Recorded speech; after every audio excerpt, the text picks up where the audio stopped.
Hello students, welcome back to my channel. This is doctor Anupama. आज हम continue करेंगे अपने प्रीवियस लेक्चर से। लास्ट लेक्चर में मैंने आप लोगों को पढ़ाया था ओरल कैविटी के बारे में। ओरल कैविटी में हमारा जो लास्ट टॉपिक था वो था फेरिंग्स। फेरिंग्स का लास्ट टॉपिक था हमारे पास लैरिंगो फेरिंग्स। तो उसी के आगे कंटिन्यू करते हैं। जो हमारा लैरिंगो फेरिंग्स होता है बच्चों, उसके नीचे हम देखते हैं दो ओपनिंग्स होती हैं। वो जो दो ओपनिंग्स हैं वो कौन कौन सी हैं? Glottis and gullet. जो ग्लॉटिस है बच्चों, it leads to a tube like structure called trachea, और इसी को हम विंड पाइप भी बोलते हैं। और यहाँ पे हम देख रहे हैं पीछे की साइड पे प्रेजेंट है जो ओपनिंग, उसको हम कहते हैं gullet, which leads to esophagus. Okay, तो हम देखते हैं यहाँ पे laryngopharynx leads to two openings, और वो जो दो ओपनिंग है कौन कौन सी है? एक है ग्लॉटिस और दूसरी है हमारे पास गलेट। तो ग्लॉटिस जो होता है ये हम देख रहे हैं, इट ओपन्स इनटू ट्रेकिया। तो यहाँ कंटिन्यू कर देती हूँ मैं। It opens into trachea, while जो गलेट है it opens into oesophagus.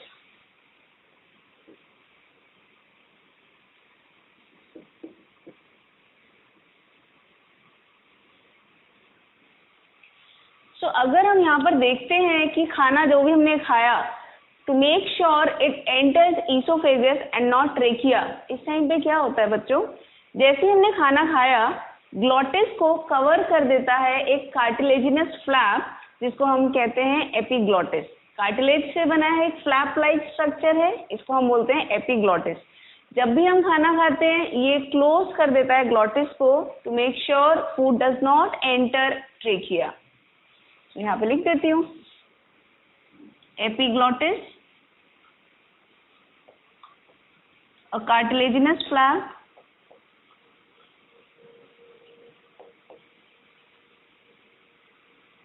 that prevents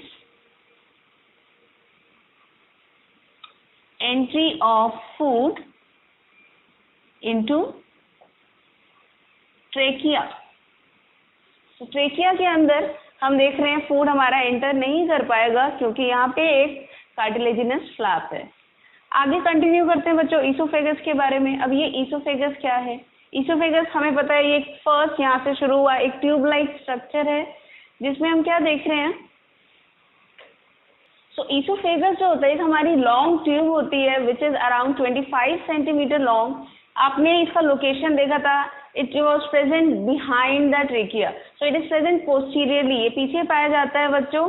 और ये क्रॉस करता है, हमारा पास करता है नेक को, थोरैक्स को, और डायफ्राम को पियर्स करके ये हमारा ज्वाइन करता है स्टमक को। तो आपने उस डायग्राम में देखा ही था। तो लिख देती हूँ, it is a thin 25 centimeter long tube that passes posteriorly through neck, thorax, और डायफ्राम से जहां से पास कर रहे बच्चों उस ओपनिंग को हम कहते हैं hiatus, thorax, and pierces the diaphragm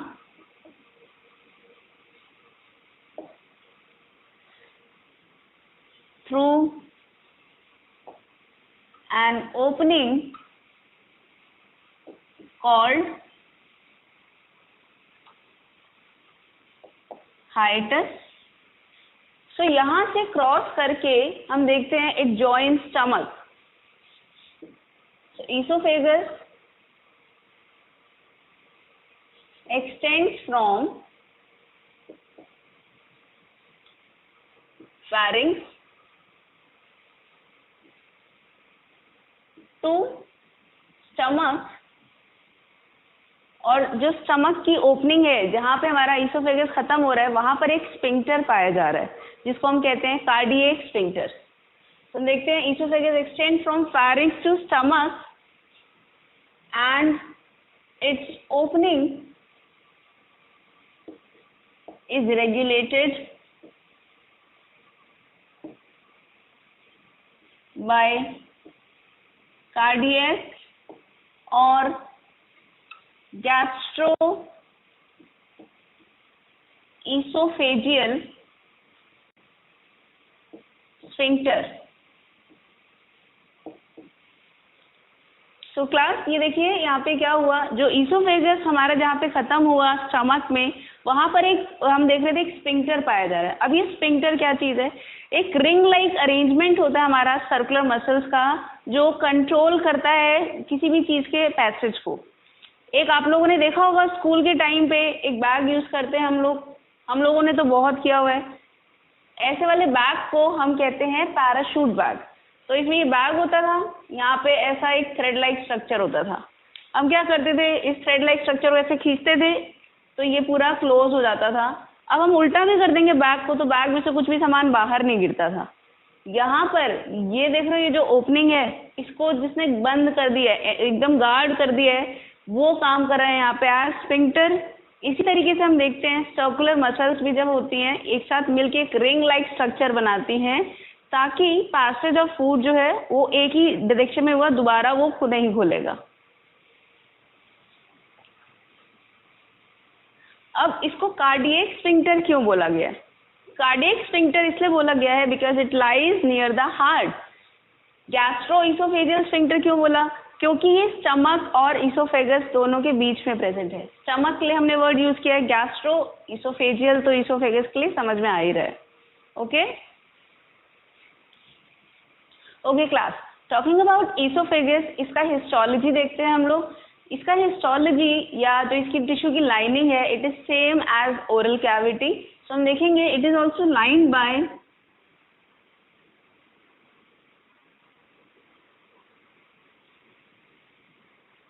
non-keratinized stratified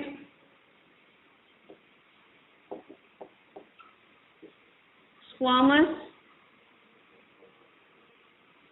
epithelium। Okay, so it is lined by non-keratinized stratified squamous epithelium। अब हम देखते हैं बच्चों, जो हमारा ईसोफेगस होता है इसका जो अपर 1/3 होता है इट कंटेन्स स्केलेटल मसल्स। इसकी वजह से हम देखते हैं जो हमारा अपर 1/3 है ईसोफेगस का इट इज वॉलेंट्री। बाकी नीचे अगर हमारा फूड पहुंच गया 2/3 पार्ट में या लास्ट पार्ट में जब पहुंच जाता है हमारा फूड, उसके बाद वो हमारे कंट्रोल में नहीं है। पर फर्स्ट 3rd पार्ट है हमारा ईसोफेगस का, इसमें हमारा फूड हमारे कंट्रोल में है, we can take it out. So upper 1/3 of esophagus has skeletal muscles। ओके, तो इसके पास स्केलेटल मसल्स होती हैं जैसे मैंने आपको बताया। अब देखो नेक्स्ट क्या चीज है बच्चों, इसमें क्या क्या डिसऑर्डर्स हो सकते हैं उसके बारे में पढ़ते हैं। तो जो डिसऑर्डर्स हैं वो देखते हैं।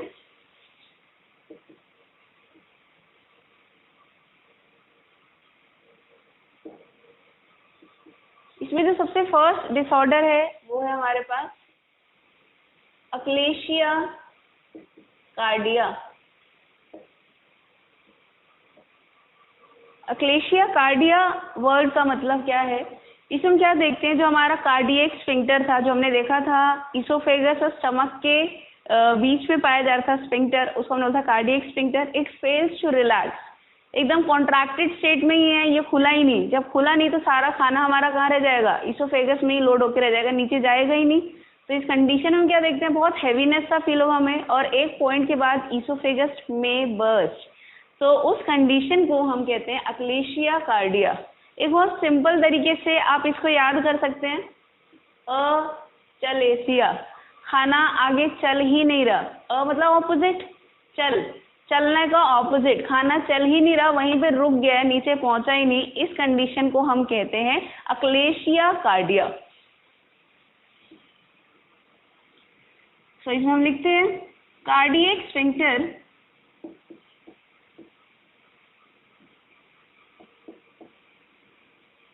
fails to relax, leading to accumulation of food into esophagus। तो ईसोफेगस में ही बच्चों हमने देखा खाना सारा वहीं पे रुक गया, नीचे पहुंचा ही नहीं है, खाना आगे नहीं चला है।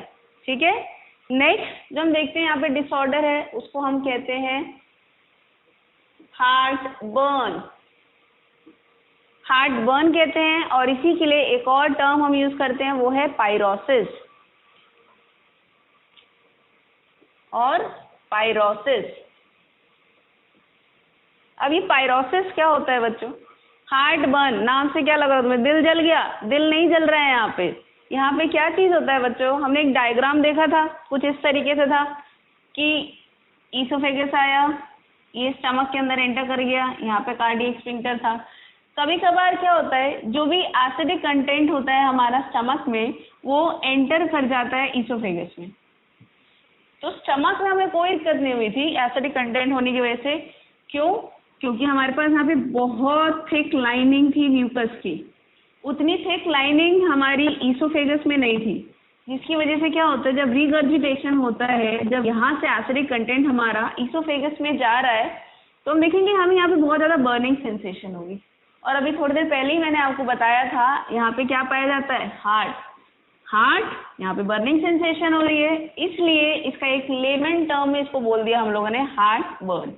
Okay, so it is regurgitation of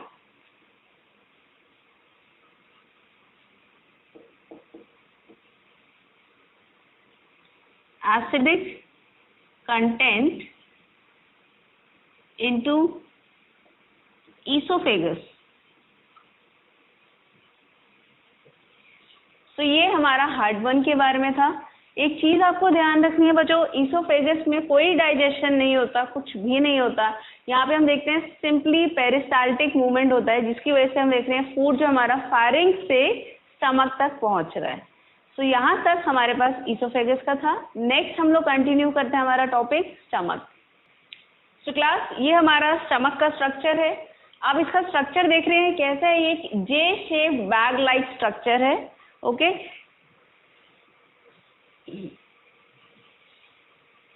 तो क्लास, ये हमारा स्टमक का स्ट्रक्चर है। इसमें हम क्या देख रहे हैं, ये जे शेप बैग लाइक स्ट्रक्चर है। इसका हम लोकेशन देखिए, तो it is present below the diaphragm, and ये हमारा एब्डोमिनल कैविटी में लेफ्ट साइड पे पाया जाता है स्टमक। ओके, और आपको यहाँ पे दिख रहा होगा इसके पार्ट्स। तो स्टमक जो है हमारा, ये डिवाइडेड होता है इनटू 4 पार्ट्स। कौन कौन से हैं? कार्डियक स्फिंक्टर के जस्ट पास में जो हमारा पॉइंट है, उसको हम बोलते हैं कार्डियक एंड। सेकेंड पार्ट हम देख रहे हैं वो है फंडस, ऊपर की तरफ देख रहे हैं, ये जो एलिवेटेड सा पार्ट है, इसको हम कहते हैं fundus. Fundus is filled with gas.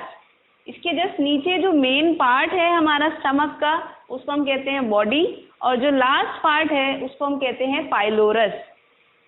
हमने ऊपर देखा था कार्डियक स्फिंक्टर है, नीचे जहाँ पे स्टमक आगे कंटिन्यू करेगा एज स्मॉल इंटेस्टाइन, यहाँ पे आप देख रहे हो मैंने दूसरा मार्कर यूज किया है क्योंकि यहाँ पे स्टमक खत्म हो चुका है। तो इन दोनों के जहाँ पे पॉइंट है कॉन्टैक्ट का, वहाँ पर हम देख रहे हैं एक और स्फिंक्टर पाया जा रहा है, and it is called pyloric sphincter. Same काम है, जितना भी हमारा इंटेस्टाइन में जो भी फूड गया है वो वापस रिगर्जिटेट करके स्टमक में नहीं आएगा अनलेस वॉमिटिंग हो रखी है। तो देखो आगे बढ़ते हैं इसमें। It is a J shaped bag like structure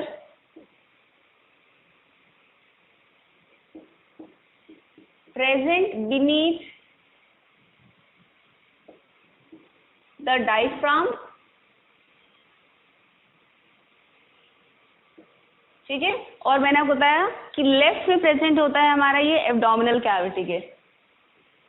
on left side of abdominal cavity. Next हमने देखा इसके 4 पार्ट्स हैं, कंसिस्ट ऑफ 4 पार्ट्स। वो कौन कौन से हैं अभी मैंने आपको बताया, ये 4 हैं। एक चीज़ है यहाँ पे आपको ऐड करके बताऊंगी, 2 साल पहले तक एनसीईआरटी में बताया जाता था कि स्टमक के सिर्फ 3 पार्ट हैं। अब जो मॉडिफाइड हमारी एनसीईआरटी आई है उसमें बताया गया है कि इसके 4 पार्ट्स हैं। तो वो कौन कौन से हैं? Cardiac, fundus, body and pylorus.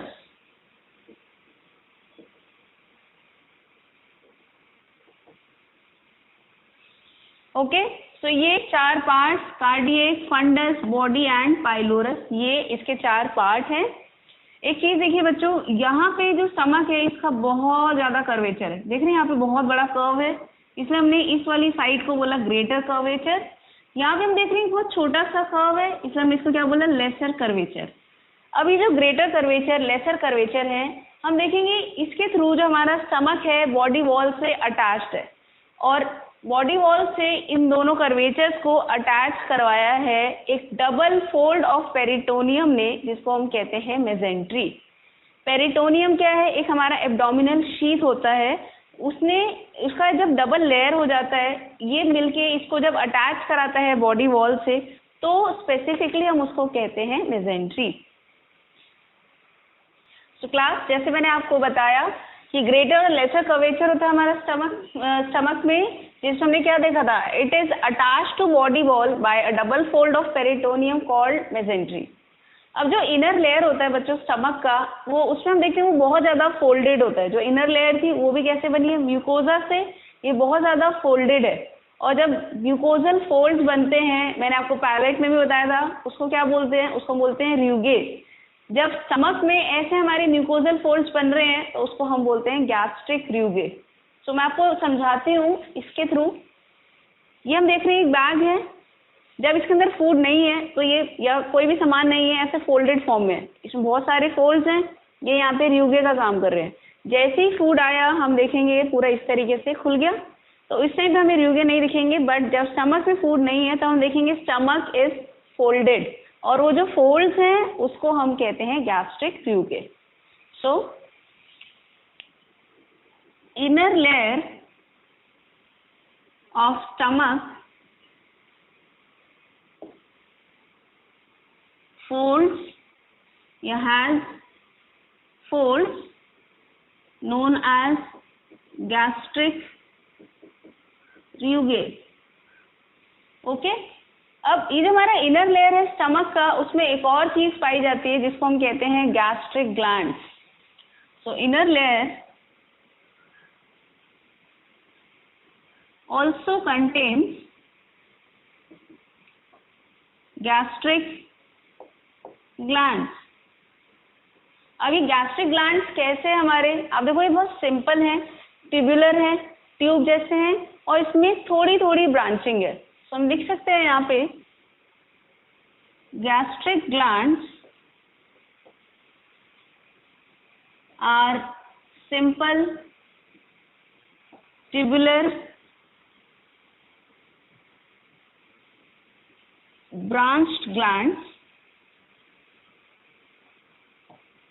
Okay, इसे हम देखेंगे डिफरेंट टाइप के सेल्स होते हैं। वो जो डिफरेंट टाइप के सेल्स हैं वो कौन कौन से हैं, ऊपर आप देख रहे हो ये गॉबलेट सेल्स हैं। गॉबलेट सेल्स जो हमारे, इसमें आप देखो डिस्चार्ज हो रहा है, ये जो डिस्चार्ज हो रहा है ये है म्यूकस का।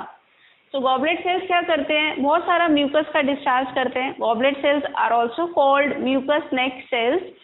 इसमें से जितना भी म्यूकस का डिस्चार्ज हो रहा है, एक बहुत मोटी कवरिंग बना देता है, एक लेयर बना देता है अराउंड स्टमक, ताकि अब उस पर जो एसिडिक कंटेंट है वो स्टमक की वॉल को डैमेज ना करे। सेकेंड आप देख रहे हो पैराइटल सेल्स हैं। थर्ड जो इन सब में सबसे नीचे बेस में पाए जा रहे हैं वो हमारे चीफ सेल्स हैं। फिर हम देखेंगे ट्रायंगुलर शेप जो स्ट्रक्चर है इसको हम कहते हैं अर्जेंटाफिन सेल्स, और लास्ट में हम देख रहे हैं जी सेल्स। एक एक करके हम सबका फंक्शन पढ़ते हैं। ओके क्लास, हम देखते हैं कितने टाइप के सेल्स हैं। Gastric gland contain different type of cells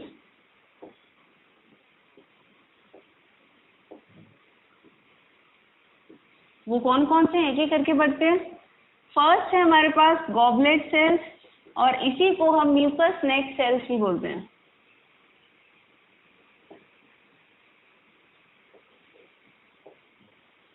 ये क्या करते हैं, they secrete mucus and prevents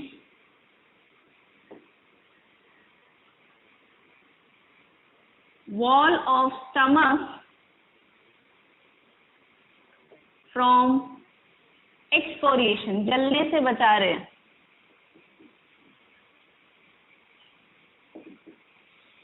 second जो हमारे पास सेल्स है बच्चों, उसका नाम है पेप्टिक सेल्स, चीफ सेल्स, या एक और चीज हम इसको बोलते हैं जाइमोजन सेल्स। अब एक एक करके इन सब का मतलब समझते हैं। पेप्टिक सेल क्यों बोलते हैं, क्योंकि यहाँ से हमारा एंजाइम निकल रहा है जिसका नाम है पेप्सिन। चीफ सेल क्योंकि स्टमक के अंदर मैक्सिमम हम देखते हैं क्या चीज होता है, प्रोटीन का डाइजेशन होता है, और इसमें से निकल रहे हैं एंजाइम, तो ये सबसे इम्पोर्टेंट है इस वजह से। थर्ड हम देख रहे हैं जाइमोजन। जाइमोजन का मतलब होता है इनएक्टिव फॉर्म ऑफ एंजाइम। कोई भी एंजाइम जो हम देखेंगे एंड करेगा ओजन में, मतलब अपनी इनएक्टिव फॉर्म में। तो हम देख रहे हैं यहाँ से जो एंजाइम निकल रहे हैं ये इनएक्टिव फॉर्म में होते हैं। तो देखते हैं कौन कौन से एंजाइम निकलते हैं इसमें से। दे सिक्रीट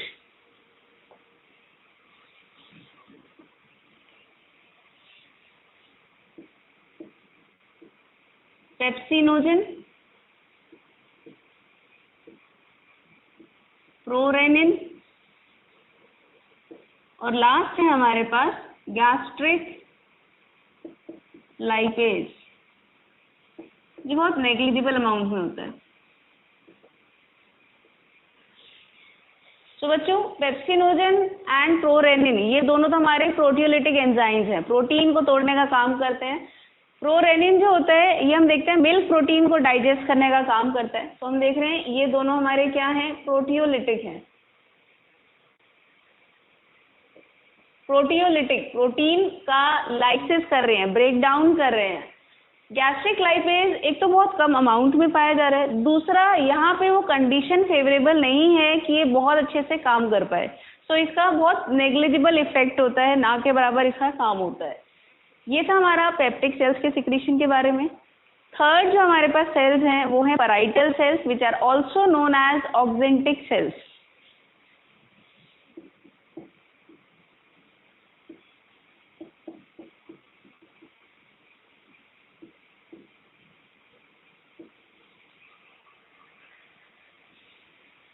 तो क्लास ये जो पैराइटल सेल्स हैं इसमें हम देखेंगे इसकी दो सिक्रीशन होती है। एक सिक्रीशन है HCl और दूसरा है इसका कैसस इंट्रिंसिक फैक्टर।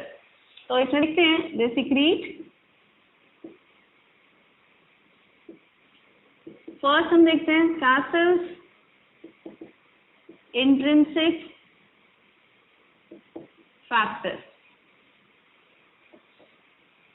अब इसकी क्या नीड होती है बच्चों, this intrinsic factor is required for absorption of vitamin B12। Vitamin B12 जिसका दूसरा नाम है साइनोकोबालमाइन या एक्सट्रिंसिक फैक्टर। ये क्या है, इंट्रिंसिक फैक्टर है, और ये हमें चाहिए होता है for absorption of extrinsic factor, या कह सकते हैं विटामिन B12। विटामिन B12 क्या करता है, ये हमारा RBC फॉर्मेशन में हेल्प करता है। तो अगर ये नहीं है तो विटामिन B12 की डेफिशिएंसी हो जाएगी, जिसकी वजह से हम देखेंगे कि हमें परनीशियस अनीमिया हो जाएगा। तो लिखते हैं इसके बारे में, it is required for absorption of vitamin B12 which is also known as साइनोकोबालमाइन और extrinsic factor.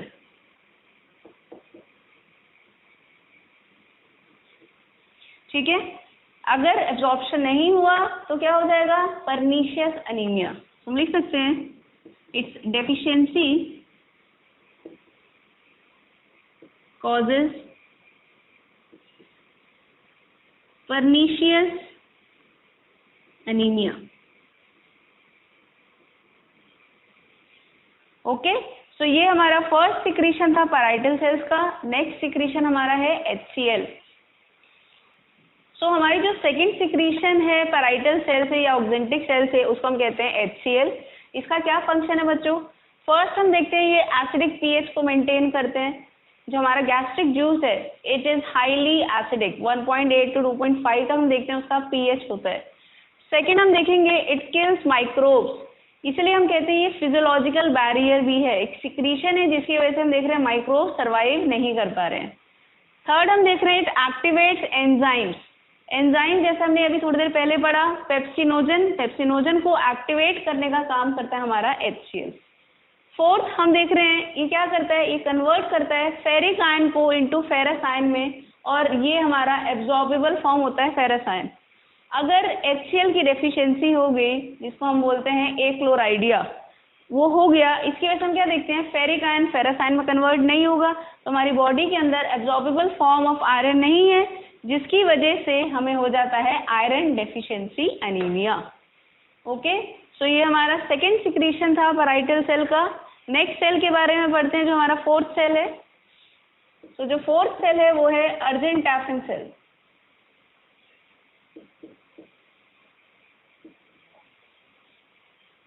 Argentaffin cell secrete करते हैं सेरोटोनिन एंड हिस्टामिन। सेरोटोनिन जो होता है ये वेजो कॉन्स्ट्रिक्टर की तरह काम करता है, ब्लड वेसल को कॉन्स्ट्रिक्ट करता है, वाइल हिस्टामिन जो होता है ये वेजो डायलेटर की तरह काम करता है। Secrete serotonin and histamine.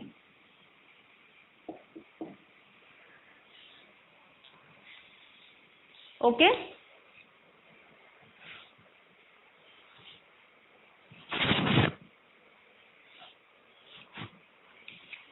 Last जो हमारा सेल आता है उसका नाम है जी sales.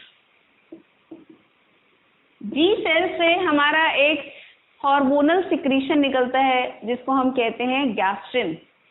So it secretes a hormone called gastrin. ये जो गैस्ट्रिन है ये क्या करता है, हमारा गैस्ट्रिक मोटिलिटी इंक्रीज करता है। तो गैस्ट्रिन क्या करता है, इट इंक्रीजेस गैस्ट्रिक मोटिलिटी।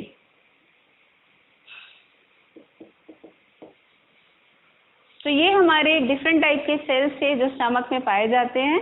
तो क्लास आज हम लोगों ने ईसोफेगस एंड स्टमक को पढ़ा। अगर आपको इसमें कोई भी डाउट हो तो कमेंट सेक्शन में पूछिए। अगर आपको मेरा लेक्चर अच्छा लगा हो तो उसको लाइक करिए और मेरे चैनल को सब्सक्राइब करिए। एक और इम्पॉर्टेंट बात मुझे आज आप लोगों से करनी थी। आप लोग थोड़ा सा भी स्ट्रेस हैं, आपको लगता है कि you want to communicate with somebody, please do talk to your family, your parents, your siblings, your friends, counselor, your teacher, anybody, but please communicate. Nobody and nothing is worth dying for. Thank you.